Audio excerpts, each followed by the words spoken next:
آج کا شہر کراچی وہ شہر نہیں ہے جس کی منصوبہ بندی چند معروف ٹاؤن پلانرز نے کی تھی۔ آج یہ شہر بے تحاشا مسائل کا شکار ہے۔ کون سے ایسے مسائل ہیں جو اس شہر میں موجود نہ ہوں؟ اس حوالے سے فروزہ نے معروف ٹاؤن پلانر عارف حسن سے بات کی۔ سب سے پہلے تو یہ ہم فیصلہ کریں کہ صورتحال کیا ہے۔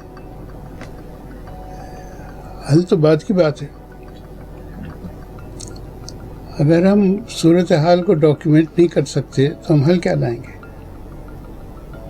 نالا نالوں کا چلاتے ہیں، نالا ہے نالا ہے نالا ہے۔ واحد ڈاکیومنٹیشن جو نالوں کی ہے وہ رنگی پائلٹ پروجیکٹ کی ہے جو میں نے کروائی تھی، اس کے علاوہ کوئی ڈاکیومنٹیشن نہیں ہے۔ جب ڈاکیومنٹیشن ہی نہیں ہے تو آپ کس نالے کو کیوں چھیڑ رہے ہیں؟ یا آپ اپنے آبزرویشن پہ چھیڑ رہے ہیں، یا اپنی خواہش پہ چھیڑ رہے ہیں، یا والیوم آف واٹر پہ چھیڑ رہے ہیں؟ اس میں اور کوئی آپ کو اس کے بارے میں کچھ نہیں پتا۔ نہ صرف یہ، آپ غریب آبادیوں میں چھیڑ رہے ہیں، آپ دولت مند آبادیوں میں نہیں چھیڑتے، آپ حکومت کے جو علاقے ہیں جہاں انہوں نے انکروچمنٹس کی ہیں اس کو نہیں چھیڑتے۔ اتنی بڑی انکروچمنٹس آؤٹ فالس پہ ڈیفینس سوسائٹی کی ہیں، آپ ان کو نہیں چھیڑتے۔ یہ تو ایک اینٹی پور باعث ہے جس لینس سے آپ کراچی کی صورتحال کو دیکھ رہے ہیں۔ تو اسی طرح آپ کی جوڈیشری ہے، ان کو تو سب ججز کو بھیجنا چاہیے سبق دینے کے لیے کہ یہ صورتحال ہے کیا۔ میں تو نہیں معلوم، اپنی طرف سے جو مرضی کہہ دیتے ہیں۔ تو سب سے پہلے تو یہ فیصلہ کیا جائے کہ بھئی صورتحال کیا ہے اور کیوں ہے، یہ تو نہیں پتہ انہیں۔ اور نالے کے پیچھے لگے ہوئے ہیں، ایک ہی چیز ہے، حالانکہ چیز تو بہت ساری ہیں، صرف ایک نہیں ہے۔ آؤٹ فالس کا مسئلہ ہے، ناردرن بائی پاس کا مسئلہ ہے جو اتنا پانی روکتا ہے، جانے نہیں دیتا اسے سمندر میں۔ لینڈ ریکلیمیشن کا مسئلہ ہے، آپ کا سارا پانی جو ہے اس کے لیے کوئی اسٹارم ڈرین نہیں ہے سڑکوں پہ، جس کی وجہ سے سڑکیں جو ہیں وہ دریا بنتی ہیں۔ یہ سارے مسئلے ہیں۔ کراچی کے ان مسائل کا ذمہ دار کون ہے؟ کیا ذمہ داروں کے تعین کے لیے کوئی ادارہ موجود ہے یا اس سلسلے میں بھی قانون سازی کرنا پڑے گی؟ ایک Karachi master plan group of offices ہوتا تھا، اس کا کام یہ تھا کہ وہ کراچی کو مانیٹر کرے اور ریسرچ کرے اس پہ، اور اس کی بنیاد پہ منصوبہ بندی کے ڈائریکشن سیٹ کرے، اور اس کی بیسس پہ سیاستدان جو ہیں وہ کوٹ ان کوٹ انفارمڈ فیصلے کر سکیں گے۔ تباہ ہو گیا، کچھ تباہ ہوا ضیاء الحق کے زمانے میں، جب اس کو استعمال کیا گیا ملازمتیں دینے کو ایسے لوگوں کو، یعنی پولیٹیکل فیورٹزم فیورز کیے گئے، ملازمتیں دی گئی، نکالا گیا جو بہت اچھے تھے، وہ آئیڈیالوجیکلی صحیح نہیں تھے، ان کو چھٹی دی گئی۔ اس کے بعد سے ادارہ بہت کمزور ہو گیا تھا۔ جو کراچی ڈیولپمنٹ پلان 2000 تھا، میں اس کا ایویلیویٹر تھا یو این کی طرف سے۔ جب تک تھوڑا بہت دم تھا اس ادارے میں، کیونکہ کچھ اچھے لوگ تھے، مگر اس میں کوئی نہیں بچا جس کا کوئی واسطہ ہو کراچی کی ماضی کی پلاننگ سے، جو ضروری ہوتا ہے آگے کی بات سمجھنے کو۔ جب مشرف آئے، لوکل باڈیز کا ان کا نظام آیا تو نظام اچھا تھا۔ اس نظام میں جو خامی تھی وہ یہ تھی کہ ناظم کے پاس پاور بہت تھا اور وہ فیصلے کر سکتا تھا۔ اب ہوتا یہ ہے جہاں الیکٹڈ میئر بھی ہوتا ہے تو اس کے نیچے ایک ٹیکنوکریسی ہوتی ہے جس کو پاورز ہوتے ہیں. اس حد تک کہ اگر میئر نہ بھی ہو اور الیکٹڈ کاؤنسل نہ بھی ہو سلسلہ چلتا رہتا ہے. یہاں جو یہ اسٹرکچر تھا جو بھی تھا جیسا بھی تھا وہ ختم ہو گیا. ایک دوسرے میں مرج ہوئے, اس میں کوئی حرج نہیں ہے کہ مرج ہوئے. اچھا, اس کے بعد جو صورتحال آئی تو یہ صوبہ اور صوبے کا اور لوکل باڈیز کا جھگڑا کھڑا ہو گیا. ایم کیو ایم کراچی کے جو وسائل ہیں ان پہ قبضہ نہیں کر سکتی تھی. اگر ایک decentralise system of governance نہ ہوتا, پیپلز پارٹی قبضہ نہیں کر سکتی تھی اگر ایک ہائیلی سینٹرلائز سسٹم نہ ہوتا. ان کی ووٹ زیادہ تھی, ان کی کم تھی. جس کی ووٹ زیادہ تھی اسمبلی میں انہوں نے قبضہ کر لیا. نہ ایک نے پرواہ کی قبضہ کرنے کے بعد کہ جناب شہر بھی ہے کوئی چیز, اور نہ پہلے والوں نے پرواہ کی. تو یہ جو پاور کا کھیل تھا, کراچی کی ملازمتوں پہ قبضہ کرنا, ریونیو پہ قبضہ کرنا, تعلیمی اداروں پہ قبضہ کرنا, یہ کھیل ابھی تک چل رہا ہے. اور یہ بہت بڑی رکاوٹ ہے کہ ایک ریشنل سسٹم جو ہے, جو کنسنسس ہی سے ڈیولپ ہوتا ہے, وہ وجود میں لایا جائے. اتفاق رائے اگر انہی پارٹیز کے درمیان ہوگا تو کیا تبدیلی آئے گی؟ آج تک تو اتفاق ہوا نہیں کسی بھی مسئلے پر. میرے خیال میں ہنگامہ کریں گے, کیسے کنسنسس نہیں ہوگا. بیٹھ جائیں گے گھر جا کے چپے آپ کر کے. ڈر آتے تو غائب ہو جاتے ہیں نا اگر آپ کچھ کرتے ہیں, کیونکہ آپ غائب ہو جاتے ہیں, اس واسطے کوئی کچھ نہیں کرتا. پہلے تو بہت کچھ کرتے تھے, شور بھی مچاتے تھے, ہنگامے بھی کرتے تھے. آپ کے 4 پلیئرز ہیں یہاں, آپ کی پیپلز پارٹی ہے, آپ کے یہ ایم پی ایم کے دھڑے ہیں. اگر کبھی اکٹھے ہوں گے پتہ نہیں. ایک آپ کی فوج ہے, ایک آپ کی پی ٹی آئی ہے, فیڈرل گورنمنٹ. ان کی تھنکنگ چاروں کی مختلف ہے. اب ایک چیز پروموٹ کی جا رہی ہے کہ ایک ریفرینڈم ہونا چاہیے, پریزیڈینشیل فارم آف گورنمنٹ. ہمارے یہاں 2 دفعے پہلے بھی ہو چکے ہیں ریفرینڈم. جو ریفرینڈم کے پروموٹر سے جو رزلٹ چاہتے تھے انہیں مل گیا. اچھا, اگر مل جاتا ہے رزلٹ فرقے سے تو ایک نئی سیاسی کشمکش شروع ہوتی ہے فرقے سے. دوسرا گروپ ہے وہ کہتا ہے کہ جی بیوروکریسی کے تھرو حکومت ہو سکتی ہے اور کسی چیز کے تھرو ہو ہی نہیں سکتی. تیسرا گروپ کہتا ہے یونین کاؤنسل تک ڈیوالو کر دیں اور میئر کو پاور دے دیں. اور جو پی ٹی آئی ہے وہ چاہتی ہے یہ فیڈرل کیپٹل, یہ سینٹرل گورنمنٹ کے تحت آ جائے کراچی. تو یہ اتنے موقف, ان سب میں اتنا فرق ہے, اتنا فاصلہ ہے کہ اس کو آپ کس طرح سے اس کو سیٹل کریں گے میں کہہ نہیں سکتا. ہم لوگوں کو جا کر کیا پیغام دیں؟ ایک سینٹرلائز پلاننگ ایجنسی کے بغیر نہیں ہو سکتا حل, کیونکہ یہ شہر ایک شہر ہے, یہ 20 شہر یا 18 شہر یا 5 شہر نہیں ہے. اس کا آپس میں رشتہ ہے, اکنامک رشتہ ہے, ایکولوجیکل رشتہ ہے اس کا.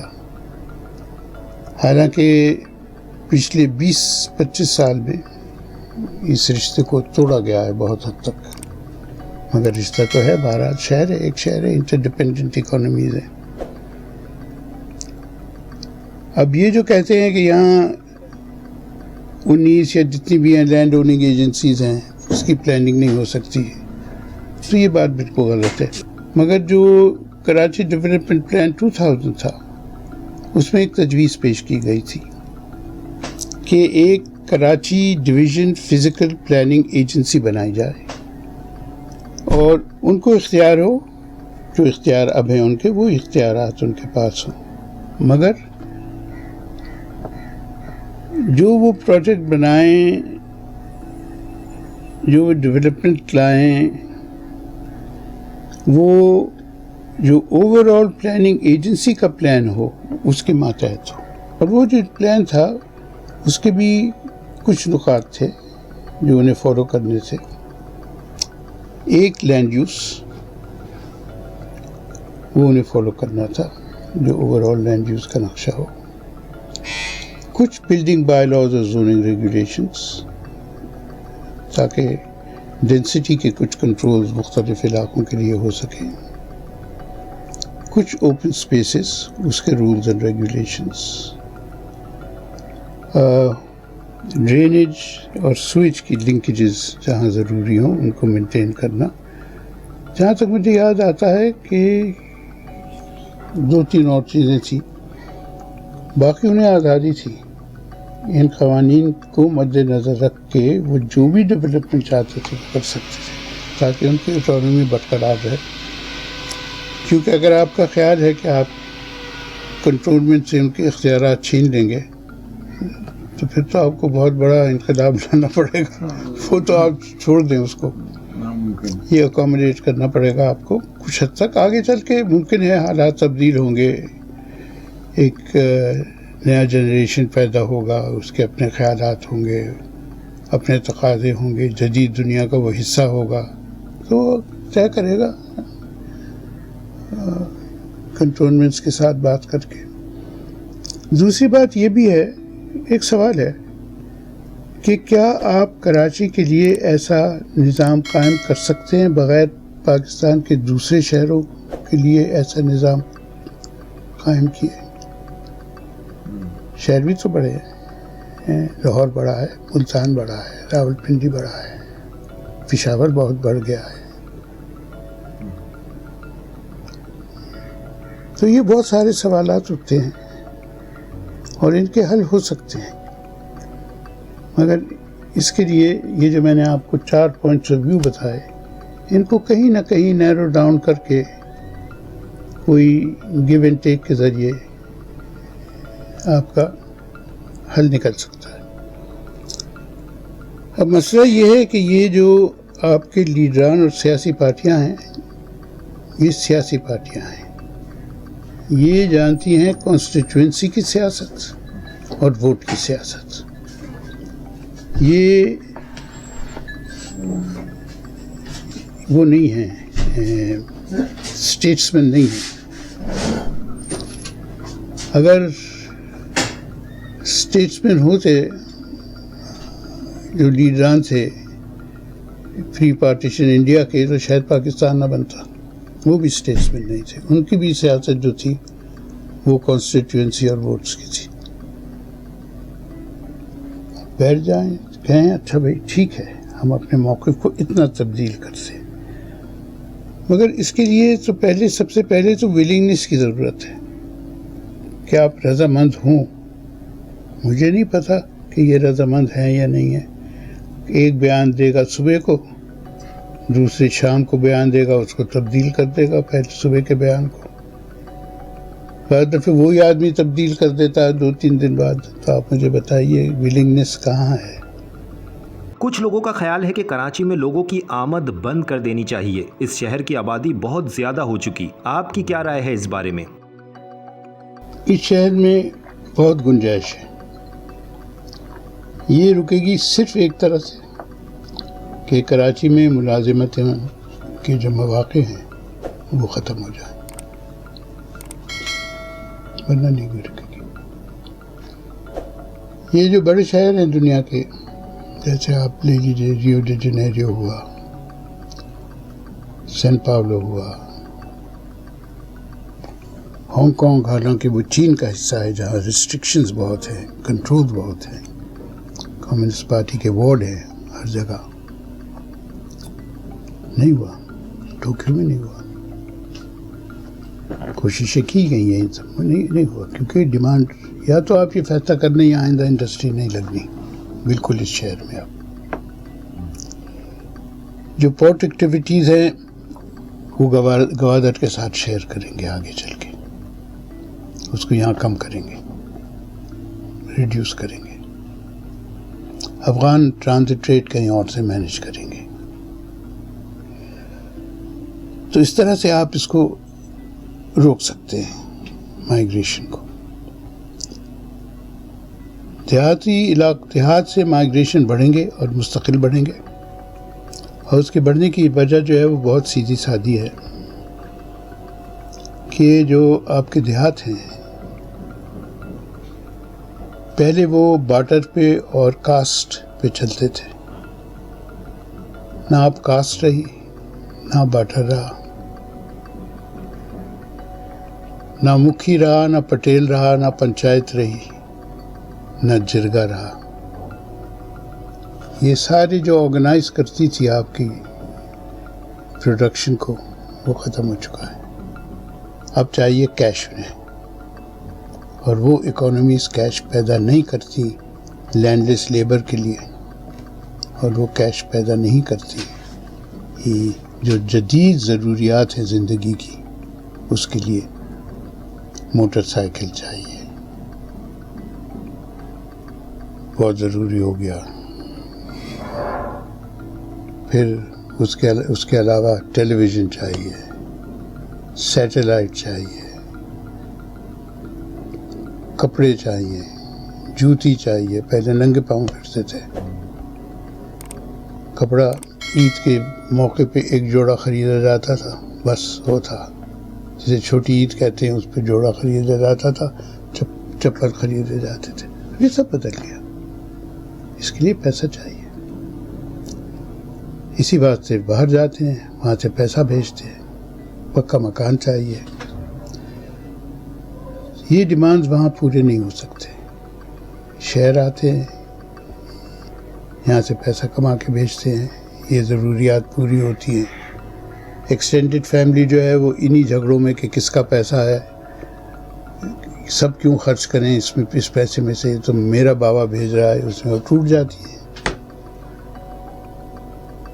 یہ میں نے منصور رضا نے کافی تحقیق کے بعد ایک کتاب لکھی تھی، مائیگریشن اینڈ اسمال ٹاؤنز ان پاکستان. یہ باتیں سب بہت واضح طور سے سامنے آئی، اور یہ بات بڑھتی جائے گی.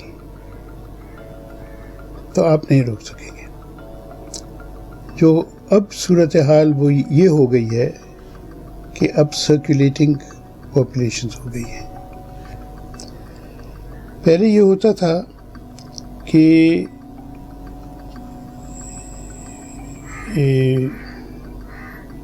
بٹوین سوئنگ اینڈ ہارویسٹنگ، بونے اور کٹائی کے درمیان جو وقفہ ہوتا تھا اس میں لوگ بیکار رہتے تھے، کچھ نہیں کرتے تھے، نہ تنخواہ ملتی نہ کچھ تھی، تنخواہ کی ضرورت بھی نہیں تھی. اب وہ یہ کرتے ہیں کہ اس کے درمیان وہ شہر آ جاتے ہیں، کراچی آتے ہیں کافی بڑے پیمانے پہ، اور ان کی بستیاں ہیں جو کہ کچی آبادیاں نہیں ہیں آفیشیلی ڈیزگنیٹڈ. وہ صرف جگہ جگہ اپنے ڈھیرے چٹائیوں کے گھر بنا کے بیٹھ جاتے ہیں، اور پھر جب کٹائی کا موسم آتا ہے وہ چلے جاتے ہیں، پھر واپس آ جاتے ہیں عید کو، بقرعید کو بھیک مانگنے کے لیے. اب یہ ایک آپ کا نارمل پروسیس ہے، اور یہ بڑھتا جا رہا ہے. یہ ہم آبزرو کرتے ہیں، ڈاکیومنٹ بھی کرتے ہیں. اور اس سے آپ کس طرح سے ڈیل کریں گے مجھے تو پتہ نہیں. یہ اسکیمز تو بنا سکتے ہیں، ہم بنا دیں گے، مگر وہ امپلیمنٹ کیسے ہوں گی، کون کرے گا، کنٹرولز کس کے ہوں گے، مانیٹرنگ کیسے، یہ ان چیزوں پہ سوچا ہی نہیں ہے. آپ شام کو چلے جائیں، رات کو بے تحاشا لوگ ملیں گے آپ کو فٹ پاتھوں پہ سوتے ہوئے. پہلے کوئی نہیں ہوتا تھا پلوں کے نیچے. آپ کے جو ہیں یہ جو چارپائی ہوٹل کہلاتا ہے وہ سب جگہ کھلے ہوئے ہیں.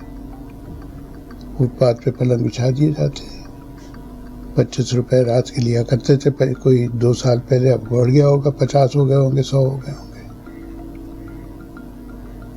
تو یہ جو نئی صورتحال، اس پہ ڈاکٹر نعمان کی ایک اچھی اسٹڈی ہے، بہت اچھی اسٹڈی ہے.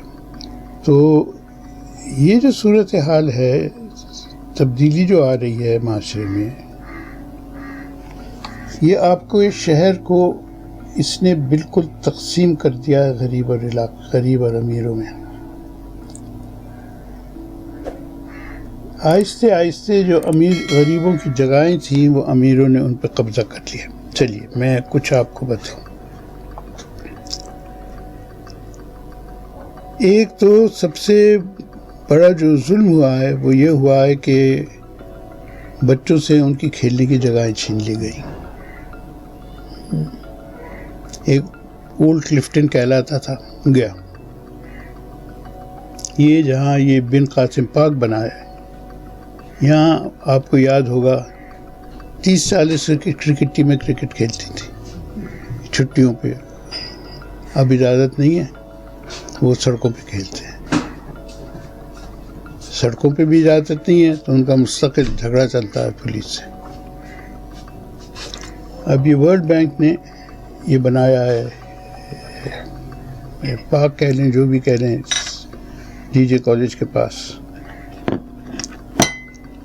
وہاں کرکٹ کھیلتے تھے، اب وہاں بھی نہیں کھیل سکتے. تو بچوں سے پوچھا ہم نے کہ بھائی تم جب یہ بن رہا تھا کہ تم کہاں جاؤ گے؟ کہنے لگے ہمیں تو پتہ نہیں، یہ تو بڑا مسئلہ ہے ہمارے لیے، کیونکہ ماں بابا ہمیں دور نہیں جانے دیتے، ورنہ ہم پولو گراؤنڈ چلے جاتے. تو وہ بھی گیا، وہ بھی چھین لیا. اچھا، آپ کے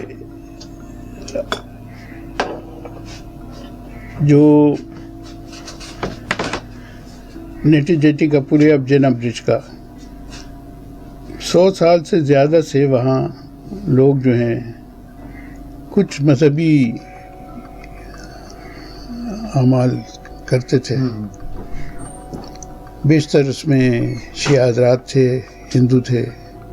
ان میں وہابیوں میں تو نہیں ہوتی ہیں چیزیں، اہل سنت کے لوگ تھے. اور یہ ٹریڈیشن کب سے چلا آ رہا تھا؟ میرے بچپن میں جو تو بچپنا یاد ہے، میں تو اب 78 سال کا ہو گیا ہوں، میں تو چھوٹا سا تھا جب سے یاد ہے مجھے. تو انہوں نے بنا دیا، کیا کہتے ہیں اسے، جو کھانے کی جگہ بنائی، پورٹ گرینڈ بنا دیا. کوئی حرج نہیں ہے، اچھا کیا بنا دیا، اچھا کیا بنا دیا، ہمیں کوئی اعتراض نہیں ہے پورٹ گرینڈ سے. مگر اس کو اکوموڈیٹ کیا جا سکتا تھا، اکوموڈیٹ ہو سکتا تھا. کہا بھی گیا، سجیسٹ بھی کیا گیا اسے اکوموڈیٹ کرتے، نہیں کیا. غازی عبداللہ شاہ کے مزار اور اس کے درمیان ایک گلی تھی، یہ آپ کی جو یہ پارک بنا ہے بن قاسم پارک، اس میں ہر قسم کی چیز بکتی تھی، سیپیاں، کھانے پینے کی چیزیں، کیا نہیں بکتا تھا. لوگ آتے تھے، ہزاروں کی تعداد میں آتے تھے، مزار جاتے تھے، وہاں سے باہر نکلتے تھے، پلے لینڈ جاتے تھے، ایکویریم جاتے تھے، پیدل نیچے جا کے سمندر پہ چلے جاتے تھے. ایکویریم ختم کر دیا، وہ دے دیا کمرشل ڈیولپمنٹ کے لیے. پلے لینڈ ختم کر دیا، اس سڑک کو بند کر دیا. غازی عبداللہ شاہ کے مزار سے جہاں رستہ تھا اس سڑک پہ، اسے بھی بند کر دیا. میں یہ آپ کو کم از کم 20-25 ایسی چیزیں گنوا سکتا ہوں. جس طرح سے ڈسٹرکٹ ساؤتھ سے غریب آدمی کو نکال کے باہر پھینکا گیا اور اس کی جگہوں پہ قبضہ ہوا. جہانگیر پارک میں سپورٹس ہوتی تھی، بھائی تم چھوڑ دیتے. اور یہ ڈیمانڈ بھی تھا لوگوں کا، میں ڈیمانڈ بھی کیا تھا جب یہ ڈیزائن ہو رہا تھا کہ اس میں ایک تہائی علاقہ ہمیں دے دے، یہ بچے یہاں کھیلتے ہیں. اچھا، یہ پلان کے تحت ہوئی ہیں ساری چیزیں تاکہ ان کو نکالا جائے. ایمپریس مارکیٹ کا کیس ہے، بھائی تم اسے ٹھیک کر سکتے تھے، اس کو ری آرگنائز کر سکتے تھے. کوئی ضروری تھا کہ آپ نے تقریباً 3000 دکانیں ختم کر دیں، کوئی آپ نے 9000 کے قریب ہاکرز کو نکال دیا اور قبضہ کر لیا اس عمارت پہ. کہتے ہیں کہ ہم اس کو میوزیم بنائیں گے. میوزیم کیوں بنائیں گے بھائی؟ برسوں سے تو مارکیٹ تھا، سارا کراچی یہاں آ کے خرید فروخت کرتا تھا، بنا بھی مارکیٹ کے طور پر. تو یہ عمل جاری ہے. اور یہ جو ہیریٹیج کا ریکٹ ہے، ہم یقین رکھتے ہیں ہیریٹیج کی پریزرویشن میں، ہیریٹیج کی کمیٹی پہ بھی بیٹھتا ہوں میں، مگر ہیریٹیج کس کے لیے ہے؟ یہ عوام کے لیے تو نہیں ہے. اسے کس طرح سے عوام کے لیے آپ بنا سکتے ہیں؟ جہاں لوگ رہ رہے ہیں وہ عمارتیں لے لی جاتی ہیں، ان کو نکال دیا جاتا ہے. بھائی ان کو رہنے دو وہاں، کیوں زبردستی نکالتے ہو؟ رہنے دو اس کو، ہیریٹیج کو، وہ ان کے رہتے بھی ہو سکتا ہے. تو یہ ایک خاصا سوفسٹیکیٹڈ قسم کا سلسلہ ہے. اور میں یہ اس بات سے کہہ رہا ہوں، آپ سے یہ بات کر رہا ہوں کیونکہ یہ بات کوئی کرتا نہیں کہ یہ کس طرح سے یہ پلاننگ ہوئی ہے. نیو لبرل سوچ کے نتیجے میں ہوئی ہے. اور اب آپ یہ دیکھیے کہ ڈیفینس سوسائٹی روک رہی ہے محمود آباد نالے کو، جو انہوں نے پلاٹنگ کی ہے، پانی وہاں سے باہر نہیں نکل سکتا.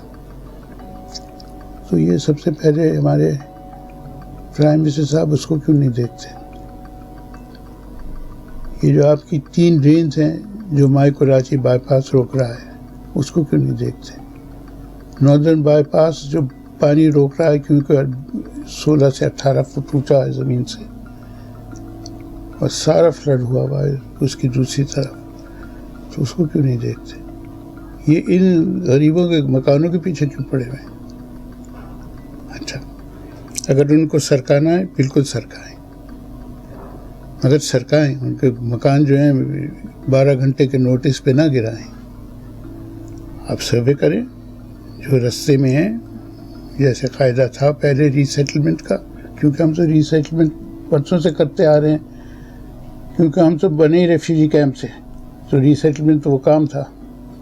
تو جس طرح سے ری سیٹلمنٹ ہوتی تھی سروے کریں، ان کو آپ نوٹس دیں کہ یہ تمہارا نوٹس ہے، یہ تمہاری شناخت ہے، اس کے عوض تمہیں فلانا جگہ ملے گی. ڈیٹ دے دیں کب ملے گی، جائیں دکھائیں، تصویر دیکھیں ان کی، چلو لے لو، جاؤ بناؤ اپنا گھر. اب آپ یہ دیکھیں یہ اورنگی جو آباد ہوا اسی طرح ہوا. کچی آبادیاں تو بعد میں بنی، مگر جو اورنگی کا کور ہے 1300 ایکڑ کا، وہ اسی طرح آباد ہوا. اور وہ ان لوگوں کو جو وہاں آباد کیے گئے ان کو شہر سے سرکایا گیا.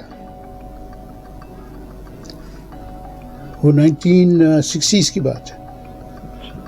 تو یہ اب نہیں کر سکتی،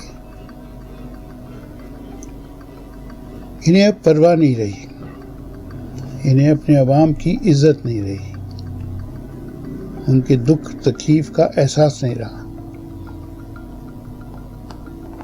اس سے تو بہتر ایوب خان تھا جس نے کم سے کم پرچیاں تو بانٹی تھی کہ جاؤ زمین لے لو، یہ پرچیاں تمہاری. نوجوانوں کو کوئی پیغام دینا چاہیں گے؟ معاشرہ تبدیل ہوا ہے، یوتھ بھی تبدیل ہوا ہے. ہمارے یہاں 2 ہی کلاسیں ہوتی تھیں، غریب تھا یا امیر تھا. اور چاہے غریب تھا یا امیر تھا، ان میں بہت کچھ کامن تھا. ایک ان میں جو چیز کامن تھی وہ سادہ پن تھا. اور وہ سادہ پن شاید اس بات سے تھا کہ وہ کوئی غیر سادہ چیز تھی نہیں جو وہ اپنا سکتے تھے، شاید ہی وجہ ہو، مگر ایک سادہ پن تھا، ایک تمیز تھی پیسہ خرچ کرنے کی. اردو یا پنجابی یا جو بھی زبان تھی علاقے کی وہ بولتے تھے. اب آپ دیکھیے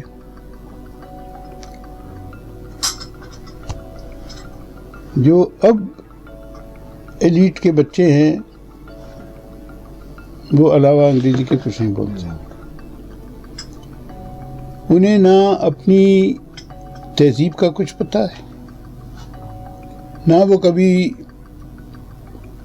گاندھی گارڈن گئے، نہ وہ کبھی میوزیم گئے کراچی کے، مگر وہ لندن کے ہائیڈ پارک ضرور گئے اور برٹش میوزیم بھی گئے. تو یہ جو ایلیٹ ہوتا ہے اس کا بہت اہم رول ہوتا ہے. یہاں کا جو ایلیٹ ہے اس کا اس شہر سے کوئی واسطہ نہیں ہے، نہ درد ہے نہ دلچسپی ہے۔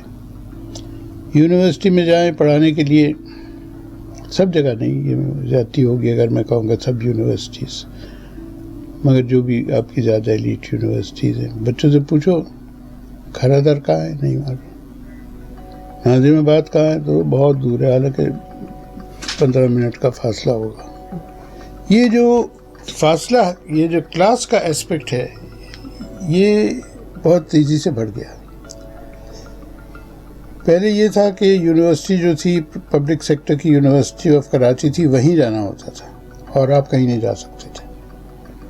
تو وہاں غریب بھی پڑھتا تھا، امیر بھی پڑھتا تھا، ایک دوسرے کے ساتھ انٹریکشن ہوتا تھا، یونین بھی ہوتی تھی، الیکشن بھی ہوتے تھے، اس میں جھگڑا بھی ہوتا تھا، سر بھی پھٹتے تھے، مگر ساتھ کے ساتھ ایک یونٹی تھی آف کلچر اینڈ تھاٹ۔ وہ ختم ہو گیا ہے، اور میں بہت اس کے فیور میں ہوں کہ اسٹوڈنٹس کی یونین واپس آئیں، اور جب میں نے یہ لکھا تو اس پہ تنقید بھی بہت ہوئی، مگر میں سمجھتا ہوں جو بھی ہے، کہتے ہنگامہ ہوگا، ہونے دیں۔ آپ یہ دیکھیں، آپ کے جو 70s کے پولیٹیشنز تھے، 60s کے تھے، وہ یونیورسٹی کے پیداوار تھے۔ آپ کے پاکستان موومنٹ کے جو پولیٹیشین تھے، وہ بھی یونیورسٹیز کی پیداوار تھے۔ آپ کے یہاں تک کہ جو کرکٹ کھیلنے والے تھے، وہ بھی کالج اور یونیورسٹیز کی پیداوار تھے۔ آج آپ کو سڑک پہ سے اٹھانے پڑتے ہیں، حالانکہ ایک ٹیم شاید بہتر ہو سڑک پہ سے، یہ نہیں کہتا کہ وہ نہیں ہے، مگر آپ کو وہاں سے اٹھانے پڑتے ہیں۔ تو یوتھ کا تو مسئلہ یہ ہے، آپ نے تو یوتھ کو بالکل ڈی فرینچائز کر دیا۔ کیا ہے اس کے پاس؟ سنیما آپ کے نہیں رہا، جو جا کے آپ جو ہیں پہلے جو آپ جا کے 13 آنے میں دیکھ لیتے تھے، یا بعد میں جا کے 10 روپے 15 روپے میں دیکھ لیتے، وہ ختم ہو گیا۔ آپ کی جو کلچرل ہبز ہیں وہ ورکنگ کلاس ایریا سے اتنی دور ہیں اور وہ ان کے لیے اتنی ان ویلکم ہیں کہ آپ کسی کلچر کو علاوہ ٹی وی کے ذریعہ فروغ نہیں دے سکتے۔ مشاعرے، پبلک مشاعرے آپ کے یہاں ختم ہو گئے، آرٹس کاؤنسل میں ہو جائے گا، مگر پبلک مشاعرے نہیں گئے، وہ بھی ختم ہو گئے۔ میلاد ہو جائیں گے آپ کے پبلکلی، مجلس ہو جائے گی، مگر نہیں رہے۔ تو یہ جو سورسز تھے کلچر کے، یہ تو آپ نے ویسے ہی گھونٹ دیے۔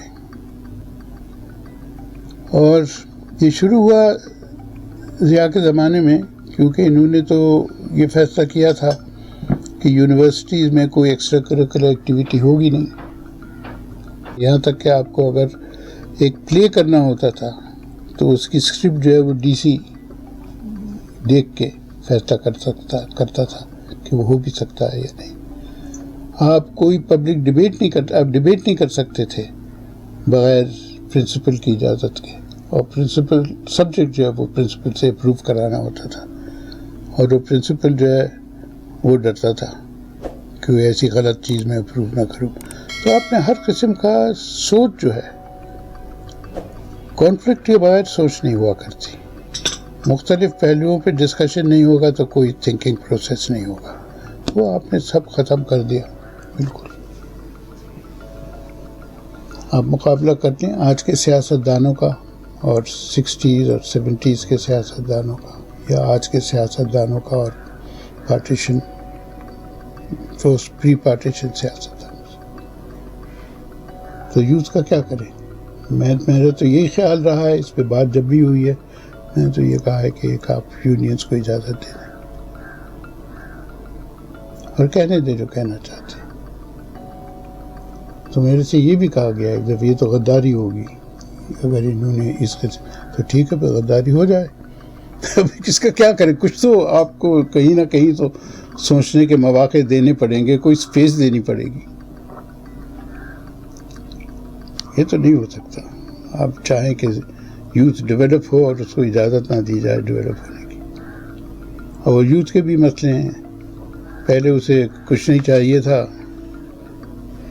چاہے وہ رائٹ ونگ کا ہو چاہے لیفٹ ونگ کا ہو، اس کے دل اپنی تھنکنگ اور اپنے فلسفے میں اور ورلڈ افیئرز میں لگا رہتا تھا. اب اس کا مسئلہ یہ ہے موٹر سائیکل خریدوں، گاڑی خریدوں، لال رنگ کی خریدوں یا ہرے رنگ کی خریدوں، ملازمت 200 روپے زیادہ مل رہے ہیں تو میں چھوڑ کے وہاں چلا جاؤں گا، کہیں 100 اور بڑھ گئے وہاں چلا جاؤں گا. تو یہ بھی تقاضے ہیں. پوچھو کہ بھئی تمہیں کیا پریشانی ہے، ایک جگہ بیٹھے رہو، کہ نہیں وہ شادی کرنی ہے. تو شادی کا بھی اب یہ ہو گیا ہے کہ آمدنی اچھی چاہیے، گھر جو کہ بہت مہنگے ہو گئے ہیں وہ بھی چاہیے، کرائے بہت زیادہ ہو گئے ہیں. All these things. تو میں تو یہی سمجھتا ہوں کہ آپ آزادی دیں، جاؤ بات کرو، شور مچاؤ، کرٹیسائز کرو، اور حکمرانوں سے یہ کہوں گا برداشت کرو، اور اگر نہیں کرو گے برداشت تو یہ بہرحال ہوگا. مجھے یقین ہے انسان کو اس طرح سے دبا کے پنجرے میں بند کیے کر کے رکھا نہیں جا سکتا. آپ 2 جنریشن رکھ لیں گے، تیسرے چوتھے جنریشن کو مشکل ہوگا. فروزہ.tv ماحولیات سے جڑے صحت، تعلیم اور کھیل کے مسائل پر آگہی دینے والا واحد ویب ٹی وی چینل.